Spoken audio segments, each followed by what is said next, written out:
বাংলায় জনতার রায় ঘাসফুলের পরিবর্তে ফুটেছে পদ্ম। তৃণমূলের পতনের পর বেশ কিছু দুর্নীতির অভিযোগ আরও বেশি করে প্রকাশ্যে আসছে।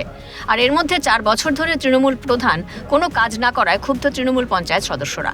শিলিগুড়ি মহকুমা পরিষদের আপার বাগডোগরা গ্রাম পঞ্চায়েতের তৃণমূল প্রধানের বিরুদ্ধে কোনো কাজ না করার অভিযোগ।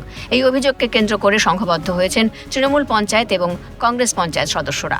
গত 25শে মে নকশালবাড়ির বিডিওর কাছে তৃণমূল প্রধানের বিরুদ্ধে অনাস্থা পেশ করেন।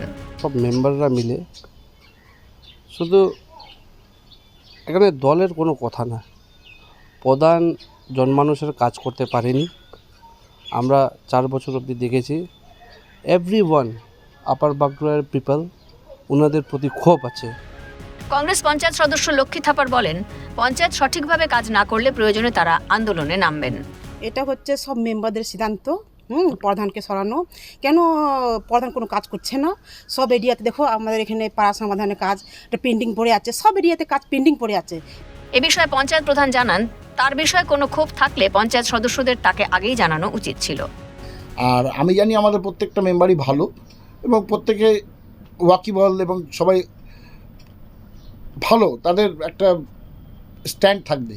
হ্যাঁ, তো তারা সেটা কী স্ট্যান্ড নিয়েছে, কিসের জন্য নিয়েছে, আমার প্রতি তাদের যদি কোনো ক্ষোভ থেকে থাকে তারা আমাকে এতদিন পর্যন্ত কেন জানায়নি। হ্যাঁ, যদি থেকেই থাকে তাহলে তাদের সঙ্গে কথা বলাটা দরকার। পঞ্চায়েত সদস্যদের দাবি, তারা রং না দেখে ঐক্যবদ্ধ হয়েছেন যাতে সাধারণ মানুষ উপযুক্ত পরিষেবা থেকে বঞ্চিত না হন।